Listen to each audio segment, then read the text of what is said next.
முதல்வர் நீங்களும் அக்கா தங்கச்சி அண்ணன் தம்பியோட பிறக்கலையா? ஒரு பிரதர் மாதிரி நீங்க அவரை பார்த்திருக்க வேணாவா? குற்றவாளியாவே இருக்கட்டும். அவர், நான் என்ன சொல்றேன், அவர் குற்றவாளியாவே இருக்கட்டும். ஆனா கொல்லக்கூடிய அதிகாரம் உங்களுக்கு கிடையாது. காவல்துறை என்பது, அதுவும் தமிழக காவல்துறை ஸ்காட்லாந்து யார்டு போலீஸுக்கு நிகரானது என்று பெயர் பெற்றது. எப்பன்னு கேட்டீங்கன்னா காங்கிரஸ் காலத்தில். அதுக்கு பின்னால இந்த இரண்டு கழகங்களும் காவல்துறையை ஏவல் துறையா மாத்திட்டாங்க. நீதியரசர் கேட்கிறாரு, உங்களுக்கு அந்த அதிகாரத்தை யார் கொடுத்தது? சரி, ஏதோ ஒரு இதுக்காக 1-2 அடி அடிக்கிறீங்க, அது பரவாயில்ல, ஏற்றுக்கொள்ளக்கூடியதான் சில உண்மைகளை. ஆனா இறக்கும் அளவுக்கு அடிக்கிறதுக்கு அவன் என்ன பாவம் பண்ணான்? என்ன சொல்றாங்க, 10 சவரம் நகை அந்த கார்ல இருந்து காணமா. ஒரு 2 அம்மையார்கள், அதுவும் அந்த இடத்துல திருபுவனத்தில் இருக்கக்கூடிய காவல் நிலையத்தில் கம்ப்ளைண்ட் கொடுக்கல, வேற ஒரு காவல் நிலையத்தில் போய் அவங்களுக்கு வேண்டியவங்க இருக்காங்கன்னு கொடுக்குறாங்க. அவங்களுக்கு வேண்டியவங்கன்றதுனால அந்த காவல்துறையை சேர்ந்த நண்பர்கள் இவரை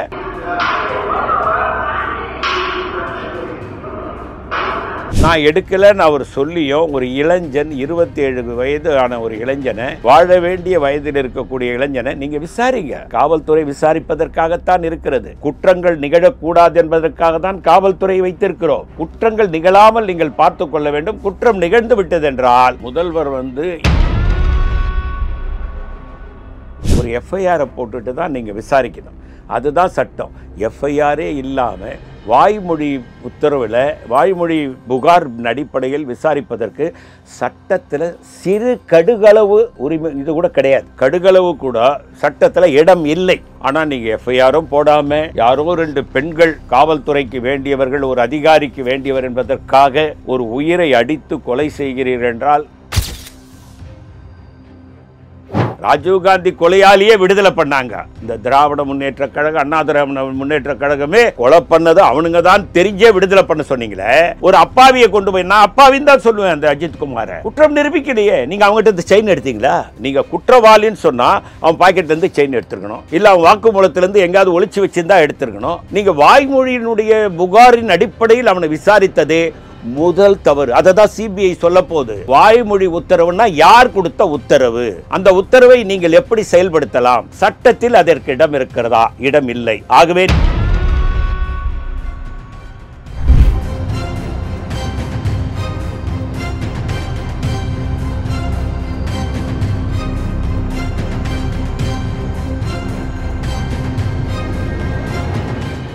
ரியல் ஒன் நண்பர்கள், உறவுகள் அனைவருக்கும் வணக்கம். பல்வேறு முக்கியமான தகவல்கள், செய்திகளை நம்முடைய உறவுகளுடன் பகிர்ந்து கொள்ள இணைந்திருப்பவர் காங்கிரஸ் கட்சியுடைய தமிழக துணைத் தலைவர் பொன் கிருஷ்ணமூர்த்தி அவர்கள். வணக்கம் சார். வணக்கம். இப்போ திருப்புவனம் அஜித் குமார் விவகாரம் நாளுக்கு நாள் தீவிரம் ஆகிட்டே இருக்கு. தற்போதைய நிலையில நீதியரசர் ஜான் சுந்தர் அவர்கள் நேரடியாக திருப்புவனம் போலீஸ் ஸ்டேஷனுக்கு சென்று தனி அறையில் அமர்ந்து ஒவ்வொரு காவலராக விசாரணையை துவக்கி இருக்காங்க. மடப்புறம் பகுதியிலையும் நேரில் சென்று ஆய்வுகள் மேற்கொள்ள இருக்காங்க. இந்த நிகழ்வை எப்படி பாக்குறீங்க? இது ஒரு வருத்தம் தரக்கூடிய விஷயம். ஒரு உயிரை பறிப்பதற்கு யாருக்கும் உரிமை கிடையாது. அந்த உயிர் என்பது கடவுளால் படிக்கப்பட்டது என்று இந்திய கலாச்சாரம் நம்புகிறது. அது எந்த மதம்ன்றலாம் கிடையாது. ஏன்னா எங்களுக்கு ஜாதி மதம் கிடையாது. எல்லா கலாச்சாரம், அதாவது கிறிஸ்தவ கலாச்சாரம், இந்து கலாச்சாரம், முஸ்லீம் எல்லாமே அது கடவுளால் படைக்கப்பட்டதுன்றாங்க. அப்படிப்பட்ட ஒரு உயிரை பறித்தவர்களை நிச்சயமாக விடவே கூடாது என்பது என்னுடைய முதல் கருத்து. நீதியரசர் மரியாதைக்குரிய ஜான் சுந்தர் அவர்கள் எடுத்திருக்கிற முயற்சி பாராட்டுக்குரியது. அந்த இடத்திற்கே போய் அவர்கள் காவல்துறையினர் அடித்த இடத்திற்கும் அந்த கோயிலுக்கும் காவல் நிலையத்திற்கும் சென்று ஆய்வு செய்து விசாரணை செய்து, அப்படி செய்கின்ற நேரத்தில் ஒரு சிறு துரும்பு கிடைத்தால் கூட போதும், அதன் மூலம் குற்றவாளிகள் என்று நிரூபிக்க முடியும் என்ற ஒரு அடிப்படையில் அவர் போயிருக்கிறார். அதே நேரத்தில் உயர் நீதிமன்றம் காவல்துறையை பார்த்து விலாசு என்று விளாசிருக்கிறார்கள். காவல்துறை என்பது, அதுவும் தமிழக காவல்துறை ஸ்காட்லாந்து யார்டு போலீஸுக்கு நிகரானது என்று பெயர் பெற்றது. எப்பன்னு கேட்டீங்கன்னா காங்கிரஸ் காலத்தில். அதுக்கு பின்னால இந்த இரண்டு கழகங்களும் காவல்துறையை ஏவல் துறையா மாத்திட்டாங்க. இரண்டு கழகம்னே நான் சொல்லுவேன். அதிமுக திமுக எனக்கு ஒன்றும் அதுல இல்லை. காங்கிரஸ் காமராஜர் பக்தோச்சலம் ஆண்ட வரையில் அந்த பக்தோச்சலம் காமராஜர்லாம் காவல்துறையை எங்க வைக்கணுமோ அங்க வச்சாங்க. இவங்க அப்படி வைக்கல காவல்துறையை. ஆனா ஜெயலலிதா அவர்களும் ஸ்காட்லாந்து போலீஸுக்கு இணையானது தமிழக காவல்துறை. அவங்க ஆட்சியில கூட சரியா இல்லைங்க. எனக்கு ஜெயலலிதா ஆட்சியில கூட இந்த காவல்துறை சரியாக செயல்படவில்லை என்ற குற்றச்சாட்டை நான் பதிவு செய்ய விரும்புகிறேன். 2 கழகங்களும் காவல்துறையை மிக பலகீனமாக ஆக்கிவிட்டார்கள். நீங்க பார்த்தீங்கன்னா 1947 சுதந்திரம் கொடுத்து விட்டு போன பொழுது ஒரு காவல்துறையில் ஒரு போலீஸ் ஸ்டேஷனில் 40 law and order constable, 20 crime constable, 10 போக்குவரத்து காவலர்கள் இருப்பார்கள். இன்னைக்கு 30 லா அண்ட் ஆர்டர் காவல்துறை, 15 கிரைம் காவல்துறை, 10க்கும் குறைவான போக்குவரத்து. ஆனால் இவங்க அத்தனை பேர் எங்கே இருக்காங்கன்னா இந்த விஐபிங்க வர்றதுக்குள்ள தான் அங்கே தான் இருக்கிறாங்களே தவிர காவல்துறையில் இந்த துப்பாக்கி பிடிச்சிட்டு நிற்கிறாங்க பாரு, பாரான்னு சொல்லுவாங்க, அவர் மட்டும்தான் நிற்கிறார். போலீஸ் ஸ்டேஷன்லயே காவலர்கள் இல்லாத ஒரு நிலை தான் இருந்துட்டு இருக்கு அப்படின்னு சுத்தமா கிடையாது. 47க்கு அப்புறம் காமராஜர் பீரியட்லயும் பக்தோச்சலம் பீரியட்லயும் அந்த 40, 20, 10 மெயின்டைன் பண்ணாங்க, 1, 2 ஏற்றினாங்க. ஆனால் இந்த கழகங்கள் இரண்டுமே அதை பண்ணவே இல்லை, காவல்துறை மீது கவனமே வைக்கலை. அதே நேரத்தில் இன்றைக்கி பாருங்கள், இந்த போக்குவரத்து காவல்துறையை பண்ணுற அட்ராசிட்டியை பாருங்கள். ஒரு குழந்தையை ஸ்கூல் கிட்டும் போகிறவரை கூட மடக்கி 1000 ரூபா ஃபைன் போடுறாரு. இதுக்கெல்லாம் காரணம் யாருன்னா இந்த அரசாங்கத்தை தான். நீதியரசர் என்ன சொல்கிறாரு, இதுக்கு பொறுப்பேற்க வேண்டியது அரசு தான்றாரு. ஏன்னாங்க எந்த ஒரு தவறு நடந்தாலும் அது காவல்துறை நண்பர்களோட போயிடாது. அது அரசாங்கம் சரியா, மன்னன் எவ்வழியோ மக்கள் அவ்வழின்னு பழமொழி இப்போ இல்லை, மன்னர் ஆட்சி காலத்திலிருந்து இருக்குது. மன்னன் எவ்வழியோ மக்கள் அவ்வழின்னா மன்னன் எவ்வழியோ காவல்துறை அந்த வழியில் இருக்குது. ரொம்ப மோசமாக இருக்குது, இரக்கமற்ற ஒரு நிலை இது. நீங்கள் தூத்துக்குடியில் கூட பார்த்தீங்கன்னா அப்பா மகனை கொன்னதுக்கு இன்ன வரைக்கும் அதுக்கு விடையே காண தெரியாத ஒரு சூழ்நிலை இருக்குதுன்னா எவ்வளோ வருத்தமான விஷயம். சிபிசிஐடி விசாரணை சிபிஐக்கு முதல்வர் மாற்றியிருக்கிறார். உண்மையில் நான் முதல்வரை பாராட்டுறேன். என்ன காரணம்னு கேட்டிங்கன்னா அதுக்கு உண்மை நிலை தெரிஞ்சாகணும். ஏன்னா காவல்துறைக்கு அடித்து கொள்ளக்கூடிய உரிமை கிடையாது. ஏன்னா அடிக்கவே கூடாதுங்க, அதுதான் ஆர்டர். நீங்கள் ஒரு காவல் நிலையத்துக்கு போங்க, அங்கே போர்ட்லேயே எழுதியிருப்பாங்க, காவல் நிலையத்தில் அழைத்து வருபவர்கள் தாக்கப்படக்கூடாது, அடிக்கக்கூடாதுன்னு ஒரு வரி இருக்கும். அதில் ஒரு 10 சாராம்சம் இருக்கும். அப்படி இருக்கும்போது இவங்களுக்கு இந்த அடிக்கிற அதிகாரத்தை யார் கொடுத்தது? நீதியரசர் கேட்குறாரு, உங்களுக்கு அந்த அதிகாரத்தை யார் கொடுத்தது? சரி, ஏதோ ஒரு இதுக்காக 1, 2 அடி அடிக்கிறீங்க, அது பரவாயில்ல, ஏற்றுக்கொள்ளக்கூடியதான் சில உண்மைகளை. ஆனால் இறக்கும் அளவுக்கு அடிக்கிறதுக்கு அவன் என்ன பாவம் பண்ணான்? என்ன சொல்கிறாங்க, 10 சவரம் நகை அந்த காரில் இருந்து காணுமா. ஒரு 2 அம்மையார்கள், அதுவும் அந்த இடத்துல திருபுவனத்தில் இருக்கக்கூடிய காவல் நிலையத்தில் கம்ப்ளைண்ட் கொடுக்கல, வேற ஒரு காவல் நிலையத்தில் போய் அவங்களுக்கு வேண்டியவங்க இருக்காங்கன்னு கொடுக்குறாங்க.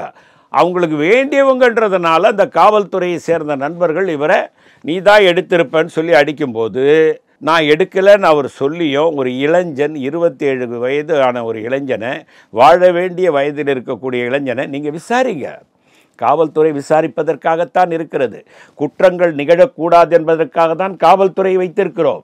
குற்றங்கள் நிகழாமல் நீங்கள் பார்த்து கொள்ள வேண்டும். குற்றம் நிகழ்ந்து விட்டதென்றால் நீங்கள் என்ன பண்ணியிருக்கணும், எப்படி காவல்துறை சட்டப்படி விசாரிக்கணும், இல்லைன்னா கோர்ட்டுக்கு அனுப்புங்க, அவங்க கேட்டுக்கிட்டோம், அவங்க தண்டனை கொடுக்கட்டும். அப்படி தானே சட்டம் இருக்குது.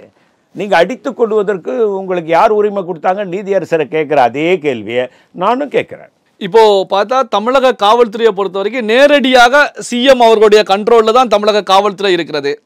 இந்த புகாரை பொறுத்த வரைக்கும் வாய்மொழி புகார் தான் கொடுக்கப்பட்டிருக்கு, எஃப்ஐஆரே போடப்படவில்லை அப்படிங்கிற கருத்துக்கள் முன்வைக்கப்படுது. இதைத்தான் நீதியரசரும் கேட்குறாங்க. ஒரு ப்ரொசீஜர் படி காவல்துறை செயல்படலை, அப்படி இருந்தும் நீங்க எப்படி ஒரு சிறப்பு படை அமைத்து இந்த விசாரணையை மேற்கொண்டீங்க அப்படிங்கிற கேள்விகளை கேட்குறாங்க. அப்போ எதிர்க்கட்சிகள் முன்வைப்பது போல தமிழக காவல்துறை முதல்வர் ஸ்டாலின் அவருடைய கட்டுப்பாட்டில் இல்லை அப்படின்னு எடுத்துக்கலாமா சார்? அவர் முதல்வர் இன்னும் அதில் கவனம் செலுத்த வேண்டும் என்பதுதான் என்னுடைய கருத்து. ஏன்னா காவல்துறை தன்னுடைய கட்டுப்பாட்டை மீறி செயல்படுவதாக தான் இதில் பார்க்க முடியுது. ஏன்னா ஒரு குற்றவாளியை பிடிச்சிட்டு வரங்க, நீங்கள் விசாரணை நடத்தணும்னா, அதுவும் திருட்டு குற்றம், உங்களுக்கு வேண்டியவங்க, அதாவது காவல்துறைக்கு வேண்டியவர்களுடைய நகை காணும், ஒரு எஃப்ஐஆரை போட்டுட்டு தான் நீங்கள் விசாரிக்கணும்.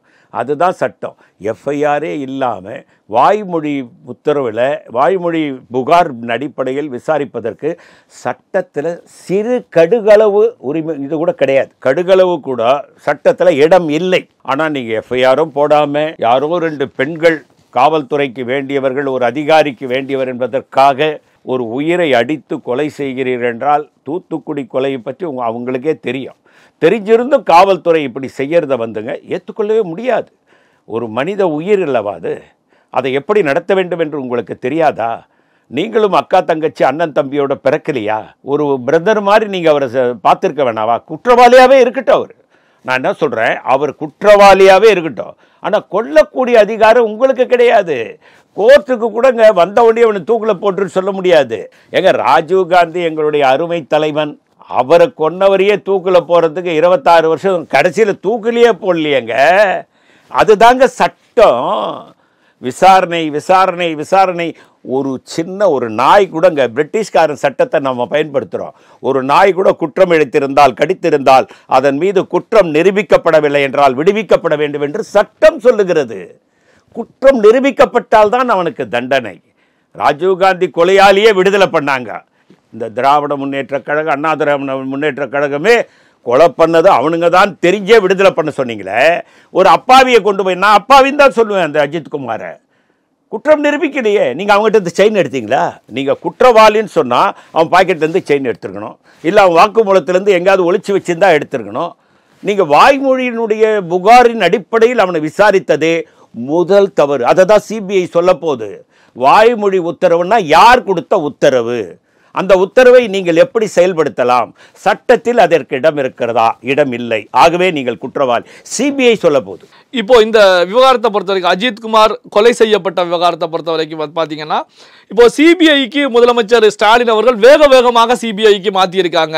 ஏன்னா இப்போ அண்ணா யூனிவர்சிட்டியில் ஒரு பெண் பாலியல் பலாத்காரம் செய்யப்பட்ட விவகாரத்தில் ஞானசேகரன் உள்ளிட்டவர்கள் கைது செய்யப்படுறாங்க. ஆனால் அந்த விஷயம் கூட சிபிஐக்கு மாற்றப்படலை. சிபிசிஐடி அப்படிங்கிற நிலையிலேயே தான் வச்சுக்கிட்டு இருக்காங்க. ஆனால் இந்த விஷயத்தை பொறுத்த வரைக்கும் வேக வேகமாக முதல்வர் சிபிஐக்கு மாற்றுறாங்க. என்ன காரணம் அப்படின்னா, இது பெரிய அளவில் திமுகவுக்கு நெருக்கடியை ஏற்படுத்த போகிறது. எதிர்க்கட்சிகள் கையில் எடுத்து எப்படி சாத்தான்குள விவகாரத்தை திமுக கையில் எடுத்து களமாடியதோ, அதே போல இந்த அஜித்குமாருடைய கொலை மரண சம்பவத்தை எதிர்க்கட்சிகள் எடுத்து களமாட போறாங்க. அதனாலதான் சிபிஐக்கு மாத்திருக்காங்க அப்படிங்கிற கருத்துக்கள் முன்வைக்கப்படுது. இதை எப்படி பாக்குறீங்க? அண்ணா யூனிவர்சிட்டி பாலியல் வழக்கு என்பது கைப்புண்ணுக்கு கண்ணாடி தேவையில்லை என்பதை முதல்வர் உணர்ந்துதான் அதை சிபிசிஐடியோடு நிறுத்தி கடுமையான தண்டனை கொடுத்துருக்காங்க. அதாவது அவர் வாழ்நாளில் வெளியே வர முடியாத அளவுக்கு தண்டனை கொடுத்துட்டாங்க. அந்த நம்பிக்கை அவருக்கு இருந்தது. ஆனால் இதில் என்னான்னு கேட்டிங்கன்னா, முதல்வருடைய மனசு ஏற்றுக்கலை. இந்த துறைக்கு தலைவராக இருக்கக்கூடிய நம்ம இருக்கிற நேரத்தில் இந்த காவல்துறையை சேர்ந்தவர்கள் இப்படி செய்து விட்டார்களே என்ற மன உளைச்சல் தான் சிபிஐ விசாரித்து உரிய தண்டனை அவங்ககிட்ட கொடுக்கட்டும். காரணம், அதில் குற்றவாளி காவல்துறையை சேர்ந்தவங்களோ அதிகாரிகளோ தமிழக அரசை சேர்ந்தவர்களோ கிடையாது. ஒரு குற்றவாளி அவன். அது சிபிசிஐடியே அதுக்கு உரிய தண்டனை கொடுக்க முடியுன்ற நம்பிக்கை அவருக்கு இருந்தது. இதில் என்னன்னா, அவருடைய மனசாட்சி அதை ஒத்துக்கலை. இந்த சிபிசிஐடிக்கு மாற்றிடுவோம், நம்ம ஆளுங்க விசாரிக்க வேணாம். காரணம் என்னன்னா, சிபிசிஐடியும் லோக்கல் போலீஸு, விசாரிக்கப்பட வேண்டியவர்களும் லோக்கல் போலீஸு. ஏதாவது இவங்க தில்லுமுள்ளு பண்ணக்கூடாது என்பதற்காக மாற்றியதை நான் மனதார வரவேற்கிறேன். அதுக்காக தான் அவர், என்ன அவருடைய மனசாட்சி ஒத்துக்கலை. அந்த கொலையை முதல்வர் நான் என்ன மனநிலையிலிருந்து அதை யோசிக்கிறேனோ அவரும் அந்த மனநிலையிலிருந்து அதை யோசித்திருப்பார் என்று நான் உறுதியாக நம்புகிறேன். பல்வேறு முக்கியமான தகவல்கள், செய்திகளை நம்முடைய உறவுகளுடன் பகிர்ந்து கொண்டதற்கு நன்றி சார். நன்றி, வணக்கம்.